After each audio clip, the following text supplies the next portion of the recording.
Hello दोस्तों, आइए start करते हैं एक नया टॉपिक। और आज के टॉपिक का नाम है दोस्तों बायोस्फीयर रिजर्व अर्थात जैवमंडल आरक्षित क्षेत्र। इस वीडियो में जानेंगे हम जैवमंडल आरक्षित क्षेत्र क्या होते हैं, इसका उद्देश्य क्या होता है तथा इनका निर्माण क्यों किया जाता है। ये जानेंगे संपूर्ण जानकारी। दोस्तों, वीडियो देखने से पहले चैनल को सब्सक्राइब कर लीजिएगा तथा अपने सभी मित्रों को शेयर कर दीजिएगा। दोस्तों, आइए तो प्रारंभ करते हैं कि दोस्तों बायोस्फीयर रिजर्व या जैवमंडल रिजर्व जो होते हैं वो वन्य जीवों एवं प्राकृतिक संसाधनों की सुरक्षा, रखरखाव, प्रबंधन या पुनर्स्थापन को इंसीटू मेथड विधि के तहत किया जाता है। अर्थात बायोस्फीयर रिजर्व जो बने होते हैं वो इन सीटू मेथड के तहत निर्मित किए जाते हैं, अर्थात इन सीटू मेथड के तहत बनाए जा रहे होते हैं। अर्थात इसका जो अल्टीमेटली उद्देश्य होता है बायोस्फीयर रिजर्व का, वो होता है जीवों को संरक्षित करना। तो दोस्तों, जीवों को जो संरक्षित किया जाता है, जीवों के संरक्षण के दो तरीके होते हैं दोस्तों। जैसा कि एक है इन सीटू संरक्षण, इन सीटू कंजर्वेशन, और दूसरा होता है एक्स सीटू कंजर्वेशन अर्थात एक्स सीटू तरीके से संरक्षित करना। अब आगे देखेंगे दोस्तों कि ये जो दो तरीके हैं ये होते क्या हैं। तो इंसिटू संरक्षण होता है यदि जो जीव होते हैं उनको उन्हीं के प्राकृतिक आवास पर, जिस स्थान पर वो रह रहे हैं उन्हीं के प्राकृतिक आवास पर संरक्षित कर दिया जाता है, तो इसे कहते हैं हम लोग इंसिटू संरक्षण। जबकि उनको वहाँ से हटाकर किसी अन्य स्थान पर संरक्षित किया जाता है तो उसे कहते हैं दोस्तों एक्स सीटू संरक्षण या एक्स सीटू कंजर्वेशन। तो इन दो तरीकों से किसी भी जीव को संरक्षित किया जाता है। इसके अतिरिक्त यह बायोस्फीयर रिजर्व प्राकृतिक और सांस्कृतिक परिदृश्य का प्रतिनिधित्व भी करता है। अर्थात प्रकृति और सांस्कृतिक जो गतिविधियां होती हैं जीवों की, उनके बीच भी सामंजस्य स्थापित करने का कार्य करता है बायोस्फीयर रिजर्व। अर्थात अल्टीमेटली बायोस्फीयर रिजर्व का जो मूल उद्देश्य होता है दोस्तों वो है जीवों को संरक्षित करना, जिससे क्या होता है पारिस्थितिकी तंत्र का संरक्षण होता है दोस्तों। तो अल्टीमेटली बायोस्फीयर रिजर्व के द्वारा पारिस्थितिकी तंत्र का संरक्षण ही किया जाता है दोस्तों। यूनेस्को ने बायोस्फीयर रिजर्व की शुरुआत प्राकृतिक क्षेत्र में विकास और संरक्षण के बीच संघर्ष को कम करने के उद्देश्य से की थी। तो बायोस्फीयर रिजर्व जो निर्मित किए गए थे उनका मूल उद्देश्य क्या था। तो प्राकृतिक क्षेत्र में विकास और संरक्षण के बीच का जो संघर्ष था दोस्तों, उसको कम करना ही इसका अल्टीमेट उद्देश्य था बायोस्फीयर रिजर्व या जैव मंडल रिजर्व का। आइए दोस्तों आगे बढ़ते हैं। तो जैव मंडल आरक्षित क्षेत्र जो है वो तीन भागों में बटे होते हैं। कोई भी एक जैव मंडल आरक्षित क्षेत्र अगर है तो उसे तीन भागों में बांटा जाता है। कौन कौन से? पहला जो भाग होता है वो होता है दोस्तों कोर क्षेत्र, जो बीच का एरिया होता है, केंद्रीय भाग जिसे कह देंगे, वो होता है दोस्तों कोर क्षेत्र। दूसरा जो भाग होता है वो होता है बफर जोन। कोर जोन होने के बाद सेकंड जो पार्ट होता है वो होता है बफर जोन। बफर जोन इसके बाहरी क्षेत्र होता है दोस्तों, ठीक है ना। तो केंद्रीय जोन, सेंट्रल कोर जोन जो है, कोर जोन में कोई भी मानवीय गतिविधियां, ह्यूमन एक्टिविटीज़ मान्य नहीं होती दोस्तों। जबकि बफर जोन जो होता है उसमें कुछ मानवीय गतिविधियां परमिशन के द्वारा लागू कर दी जाती हैं, ह्यूमन एक्टिविटीज़ अलाउ हो जाती हैं दोस्तों। और जो थर्ड होता है वो होता है संक्रमण क्षेत्र, ट्रांजिशन जोन। ट्रांजिशन जोन जो होता है दोस्तों इसमें थोड़ा सा अधिक मानवीय अधिकार जो हैं वो कुछ अधिक होते हैं। अर्थात ह्यूमन एक्टिविटीज़ जैसे चारागाह, जंगल में आना जाना, लकड़ी बीनना या ऐसे कार्य जो हैं वो मान्य रहते हैं दोस्तों, उनको अलाउ कर दिया जाता है, ठीक है ना। तो कोई भी जो बायोस्फीयर रिजर्व है वो ये इन तीन भागों में बटा रहता है दोस्तों, कोर जोन, बफर जोन और ट्रांजिशन जोन, ठीक है ना। आइए आगे बढ़ते हैं। इसकी शुरुआत कहाँ से होती है तो इस विषय में जानते हैं दोस्तों। बायोस्फीयर रिजर्व या जैव मंडल आरक्षित क्षेत्र का जो प्रारंभ होता है वो होता है 1971 से दोस्तों, और यूनेस्को का man and biosphere reserve programme के अंतर्गत इसका प्रारंभ हुआ है। एक वैज्ञानिक, यह क्या है, एक वैज्ञानिक कार्यक्रम है। Man and biosphere reserve programme जो है वो क्या है, एक वैज्ञानिक कार्यक्रम है जिसका उद्देश्य लोगों और उनके वातावरण के बीच संबंध में सुधार करने के लिए वैज्ञानिक आधार स्थापित करना है। तो अर्थात बायोस्फीयर रिजर्व क्या है, वो वैज्ञानिक आधार है जिससे कि लोगों का और उनके वातावरण के बीच का जो संबंध है उसका सुधार किया जा सके। अर्थात जो लोग होते हैं और प्रकृति जो है वो एक दूसरे का सम्मान करते हुए एक दूसरे के साथ सह अस्तित्व बनाए हुए एक साथ रह सके, इसका ही एक प्रयास है बायोस्फीयर रिजर्व का निर्माण करना। आर्थिक विकास के लिए नवाचारी दृष्टिकोण को प्रोत्साहित करता है, जो कि सामाजिक एवं सांस्कृतिक दृष्टिकोण से उचित तथा पर्यावरणीय रूप से धारणीय है। विश्व के लगभग 34 देशों में 738 बायोस्फीयर रिजर्व हैं दोस्तों। ये विश्व का टोटल कुल नेटवर्क है बायोस्फीयर रिजर्व का। अब इनमें से दोस्तों हम जानते हैं कि भारत में बायोस्फीयर रिजर्व की क्या स्थिति है तथा कितने बायोस्फीयर रिजर्व हैं भारत के अंतर्गत। तो भारत का प्रथम बायोस्फीयर रिजर्व जो है वो नीलगिरी बायोस्फीयर रिजर्व था दोस्तों, जो कि पश्चिमी घाट में कर्नाटक, तमिलनाडु और केरल राज्य अर्थात नीलगिरी पर्वत श्रृंखला जो है, जो कि पश्चिमी घाट एवं पूर्वी घाट पर्वत श्रृंखला जो है उसके मिलान बिंदु पर स्थित हैं, वहीं पर नीलगिरी बायोस्फीयर रिजर्व जो है वो पाया जाता है दोस्तों। और इसकी स्थापना जो की गई थी वो 1986 में की गई थी, 1986 में की गई थी दोस्तों। ठीक है ना।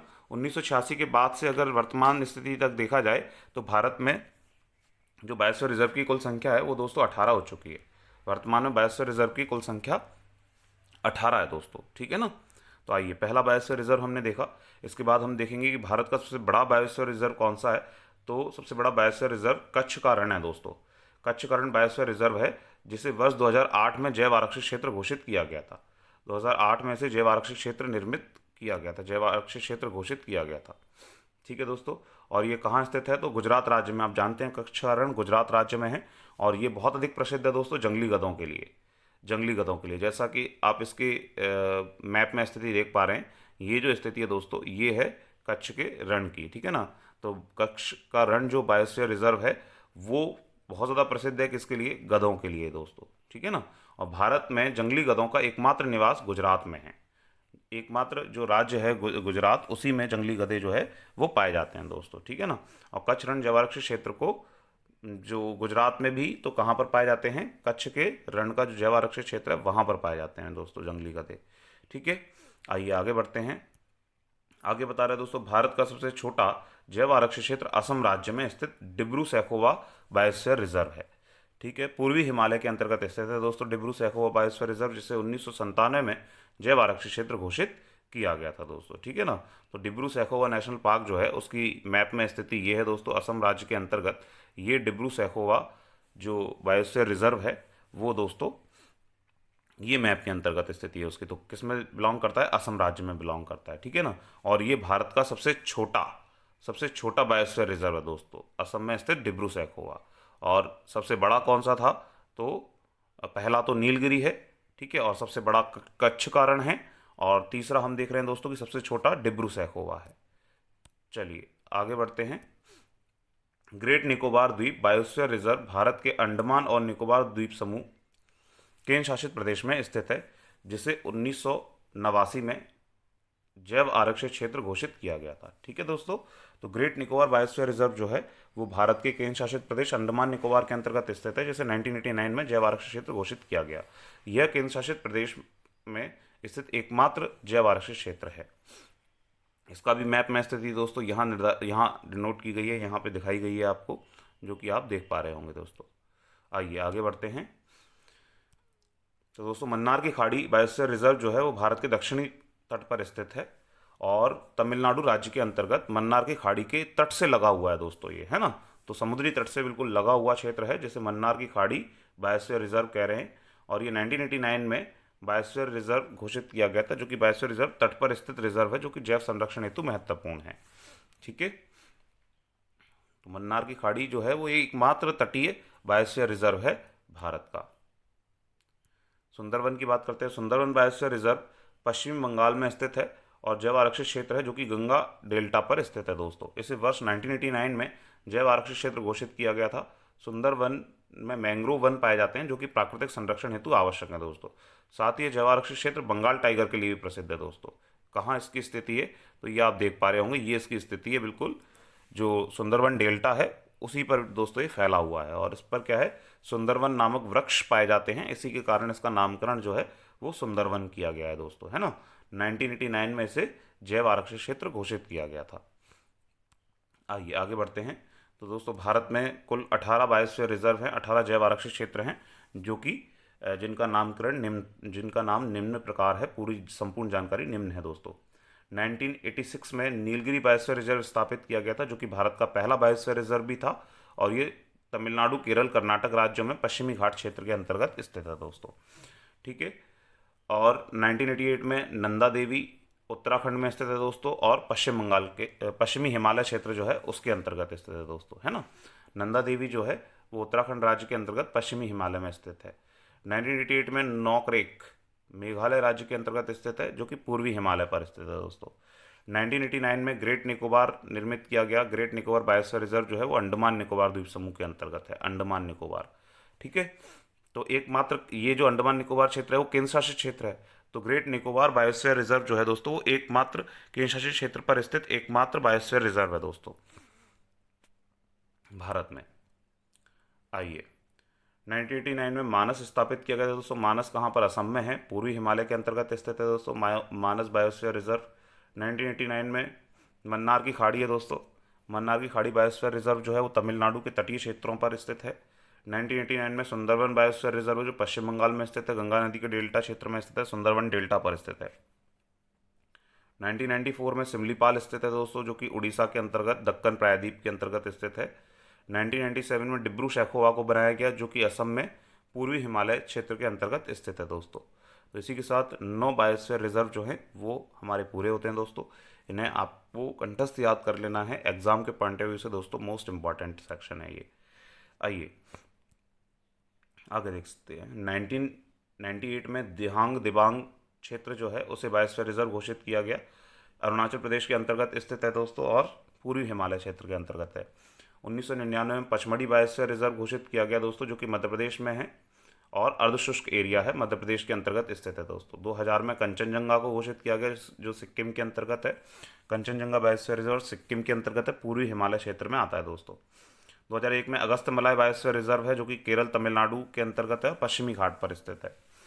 2005 में अचानक मार अमरकंटक है दोस्तों, जो मध्य प्रदेश के अंतर्गत है। 2005 में इसे घोषित किया गया और ये मैकल हिल्स के अंतर्गत आता है दोस्तों। क्लियर है? आगे देखते हैं।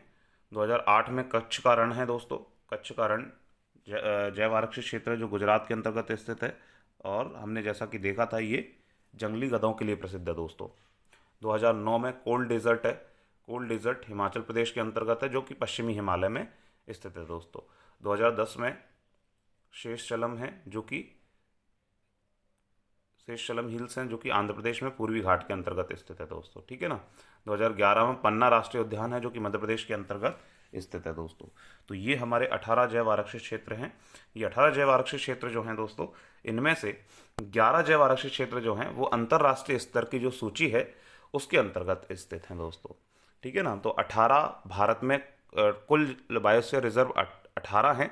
इन 18 में से 11 बायोस्फीयर रिजर्व जो हैं वो यूएनओ की लिस्ट के अंतर्गत स्थित हैं दोस्तों। ठीक है ना। तो संयुक्त राष्ट्र संघ की जो सूची है, अंतर्राष्ट्रीय स्तर की जो सूची है, उसमें भी सूचीबद्ध हैं दोस्तों, उसमें भी लिस्टेड हैं। तो इसी के साथ हम मध्य प्रदेश के भी बायोस्फीयर रिजर्व की बात करें तो मध्य प्रदेश में भी 3 बायोस्फीयर रिजर्व हैं दोस्तों, जैसा कि हमने देखा था इस वीडियो के अंतर्गत। एक बायोस्फीयर रिजर्व जो है मध्य प्रदेश में वो 2011 में निर्मित है, जो कि देश में सबसे बाद में निर्मित बायोस्फीयर रिजर्व है, जो कि पन्ना राष्ट्रीय उद्यान है, पन्ना बायोस्फीयर रिजर्व है और मध्य प्रदेश के अंतर्गत स्थित है दोस्तों। ठीक है ना। 2011 में इसका निर्माण किया गया था।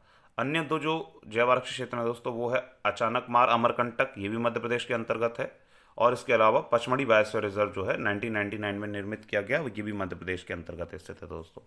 ठीक है ना। तो मध्य प्रदेश के बायोस्फीयर रिजर्व भी आपको अलग से याद रखने हैं, जो कि 3 बायोस्फीयर रिजर्व हैं। ठीक है दोस्तों। तो इसी के साथ हमारी ये जानकारी संपूर्ण होती है दोस्तों। आप इस वीडियो की पीडीएफ यदि लेना चाहते हैं तो मुझे इस नंबर पे मैसेज कर दीजिएगा, मैं आपको इसी पीडीएफ को फॉरवर्ड कर पाऊँगा दोस्तों। मिलते हैं अगले वीडियो के साथ दोस्तों। उससे पहले आप इस चैनल को सब्सक्राइब कर दीजिएगा और लाइक कर दीजिएगा दोस्तों। धन्यवाद।